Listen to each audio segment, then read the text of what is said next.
9 May जे 8 cases में PTI बानी जी ज़मानत मंज़ूर। सुप्रीम कोर्ट ज़मानत दरख़्वास्तुनि ते लिखत में फ़ैसिलो जारी करे छॾियो। चीफ जस्टिस यहया अफरीदी 4 सफ़नि ते वधियल फ़ैसिलो लिखियो। ज़मानत दरख़्वास्तुनि ते ॿुधणी दौरान चीफ जस्टिस प्रोसिक्यूटर खां पुछियो त तव्हां वटि जवाबदार ख़िलाफ़ कहिड़ा सबूत आहिनि। प्रोसिक्यूटर चयो त 3 शाहिदनि जा बयान, फोटोग्रामेटिक, वॉइस मैचिंग टेस्ट ऐं व्हाट्सएप मैसेजिस आहिनि। पीटीआई बानी जे वकील सलमान सफ़्तर दलील ॾींदे चयो त 9 मई जे 8 केसिस में पीटीआई बानी ख़िलाफ़ हेल ताईं चालान पेश न थियो आहे। 5 केसिस में पीटीआई बानी जो नालो बि नामज़द न आहे। 9 मई जे ज़िम्मेवारनि ऐं सहूलियतकारनि खे कानून मूजिबि कटहरे में अचणो पवंदो। ब्रसेल्स में आर्मी चीफ जी ॻाल्हि ॿोल दौरान पीटीआई या माफ़ी जो को बि ज़िक्र नाहे थियो। DG ISPR lieutenant general Ahmed Sharif Chaudhry चयो आहे त पाकिस्तान ख़िते जी तक़दीर तब्दील कंदड़ मुल्क आहे, उन करे पाकिस्तान ते लाॻीतो हमला थींदा आहिनि। भारत सोचियो पंहिंजे दहशतगर्द प्रॉक्सीज़ ऐं ॿियनि सहूलियतकारनि जी मदद बाद जॾहिं हमलो कंदो त पाक फ़ौज खे सवलाई सां डिस्क्रेडिट कंदो, पर सभु कुझु उल्टो थी वियो। पाकिस्तान जी भरपूर जवाब मिलण ते भारत जूं प्रॉक्सीज़ ऐं हू पाण डिस्क्रेडिट थी विया। नेशनल एक्शन प्लान जे 14 नुक़्तनि ते मुकमल अमल ज़रूरी आहे। पुलिस, कानून लागू कंदड़ इदारा रोज़ानो पंहिंजी रत सां गवर्नेंस जो ख़ाल भरे रहिया आहिनि। सुप्रीम कोर्ट जे फ़ैसिले पीटीआई बानी खे बेगुनाह साबित कयो आहे, पर ही जिदोजहद जो आख़िरी ॾींहुं न आहे। असांजी जिदोजहद जारी रहंदी। पीटीआई जे जनरल सेक्रेटरी सलमान अकरम राजा चयो आहे त बानी जी ज़मानत अहम संग मील आहे। अदालत आॾो साबित थियो त पीटीआई बानी ख़िलाफ़ के बि सबूत न आहिनि। हाणे ट्रायल थींदो त उन में बि मुक़ाबिलो कंदासीं। कराची जे इलाइक़े सदर में फटाकनि जे गोदाम में धमाके बाद बाहि लॻण वारे वाक़े जा CCTV फुटेजिस साम्हूं अची विया। 10 फायर टेंडर्स ऐं हिकु स्नार्कल गोदाम खे लॻल बाहि ते ज़ाब्तो आणे वरितो। हिकु लाश मलबे मां कढियो वियो। 34 खां वधीक ज़ख़्मी, जिना ऐं सिविल अस्पताल मुंतक़िल। पुलिस जो चवणु आहे त धमाके में गोदाम जा 2 मालिक ॿाहिरि बि ज़ख़्मी थी पिया। खेनि जांच में शामिल कयो वेंदो। धमाको एॾो शदीद हो जो भर पासे मौजूदु गाॾियुनि ऐं इमारतुनि जा शीशा टुटी पिया। मुतासिर दुकानदारनि जो चवणु आहे त गोदाम मां वॾे तइदाद में फटाका सप्लाई कया वेंदा हुआ।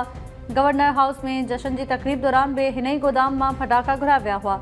इंतिज़ामिया खे खोड़ भेरा शिकायत कई, पर को बि ध्यानु न ॾिनो। इमारत 40 साल पुराणी ऐं कमज़ोर हुई। वाक़े में 90 खां वधीक दुकान मुतासिर थिया। सिंध जे घरू वज़ीर पारां पुलिस खां फटाकनि जे गोदाम में धमाके जी जांच तलब। घरू वज़ीर चयो त जांच कई वेंदी त गोदाम जे मालिकनि वटि आतिशबाज़ी जो सामान रखण वारो लाइसेंस मौजूदु हो या न।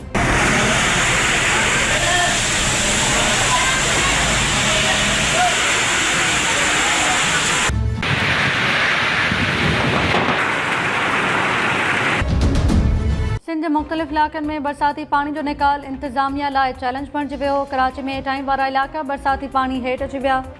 रोडनि, अंडरपासिस, घिटियुनि ऐं घरनि में पाणी बीहजी वञण सबबि आम ज़िंदगी मुतासिर। मलीर जे हेठाहीं वारनि इलाइक़नि मां पाणी निकाल न थियो। हैदराबाद जे ओल्ड ऐं न्यू वहदत कॉलोनी में बरसाती पाणी जमा। कासमाबाद जे मेमन कॉलोनी, पकोड़ा चौक, शीदी ॻोठ ऐं चूड़ी मार्केट में बि पाणी बीहजी वियो।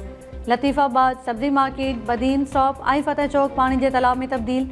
ठटे में मकली बाईपास ते 4 फुट पाणी गॾु थियण सबबि कराची ऐं सजावल वेंदड़ ट्रैफ़िक मुतासिर।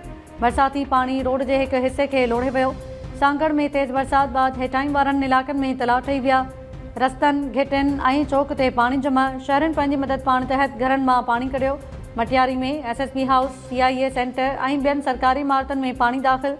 रस्तनि ऐं घिटियुनि में पाणी गॾु थियण सबबि शहरनि खे अचु वञ में ॾुखियाई।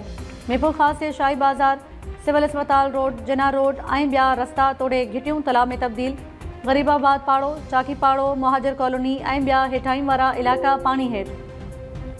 शहरनि पारां इंतिज़ामिया खां बरसाती पाणी निकाल करण लाइ तकड़नि बुनियादनि ते उपाउ वठण जो मुतालबो। सिंध में 3 ॾींहं वे वक़फ़े सां चुमासे जा वसकारा जारी। कराची जे मलीर, सदर, कोरंगी, डिफेंस, नॉर्थ कराची ऐं ॿियनि इलाइक़नि में किथे हल्की त किथे तेज़ बरसात। हैदराबाद शहर ऐं बहराड़ी जे इलाइक़नि में तेज़ गजगोड़ सां वसकारो। आम ज़िंदगी मुतासिर। सजावल, जाम शोरो, मटियारी, टंडो मोहम्मद ख़ान, जाम नवाज़ अली, मीरवा गुरचाणी, मसण, मलकानी शरीफ ऐं उडेरो लाल में गजगोड़ सां वसकारो। हाला, नवाबाद, दड़ो, कोटलालू, कस्बो ऐं भरपासे में तेज़ बरसात। रस्तनि, घिटियुनि ऐं घरनि में पाणी बीहजी वियो। टंडो बागो, खिपरो, खोरवा, नवीसर रोड, कुंडरी ऐं सिंधड़ी में बि तूफ़ानी वसकारो। नंढनि वॾनि इलाइक़नि में बरसात बाद बिजली ऐं मवासिलाती निज़ाम डावाडोल। सिंध में 23 खां 27 अगस्त ताईं वधीक बरसातुनि जी अॻकथी। कराची, सखर, लाड़काणो ऐं शहीद नज़ीराबाद में तेज़ बरसात जा इम्कान। दादू, जैकबाबाद, जाम शोरो ऐं मीरपुर ख़ासि में बि तूफ़ानी वसकारनि जा इम्कान ज़ाहिर। मौसमियात खाते चयो आहे त चुमासे जूं तूफ़ानी हवाऊं 22 अगस्त ते मुल्क जे मथान इलाइक़नि में दाख़िल थींदियूं। पंजाब, केपी, बलूचिस्तान, आज़ाद कश्मीर ऐं गिलगित बल्तिस्तान में भी 23 अगस्त खां तूफ़ानी वसकारनि जी अॻकथी। पाकिस्तान ऐं चीन जो हर सतह ते सहकार वधाइण ऐं आलमी फोरम्स ते हिक ॿिए जी हिमायत जारी रखण जो ऐलान। नायब वज़ीर आज़म इसहाक़ डार चयो आहे त पाकिस्तान ऐं चीन हर सतह ते सहकार खे वधीक हथी ॾींदा ऐं आलमी फोरम्स ते हिक ॿिए जी भरपूर हिमायत जारी रखंदा।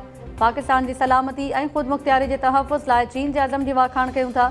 ॿई मुल्क ख़िते जे अमन, इस्तेहकाम ऐं ख़ुशहाली लाइ गॾिजी कमु करण लाइ पुरज़म आहियूं। चीन सां सीपेक फेज़ 2 अवामी सतह ते राब्तनि ऐं बितरफ़ो सहकार खे हथी ॾियण ते इतफ़ाक़ वियो आहे। गॾियल प्रेस कॉन्फ्रेंस कंदे चीन जे परॾेही वज़ीर वांग यी चयो त पाकिस्तान खे एतमाद जोॻो इतिहादी सम्झूं था। सीपेक जी तामीर ऐं तरक़ी लाइ पुरज़म आहियूं। ज़राअत ऐं कोयले जी खाणनि वारे शोबे में सहकार वधाईंदासीं। इलाइक़ाई अमन ऐं इस्तेहकाम असांजो गॾियल हदफ़ आहे। वज़ीर आज़म शहबाज़ शरीफ़ जे चीन दौरे जा मुंतज़िर आहियूं। सियासत में अचण जो इरादो न हो, पर सिंध जे माण्हुनि ऐं मुल्क जूं हालतूं ॾिसी आयो आहियां। रिवायती ऐं अमीरनि जी सियासत मां तंग अची विया आहियूं। अवाम ऐं मज़लूमनि जे हक़नि लाइ विढ़ंदासीं।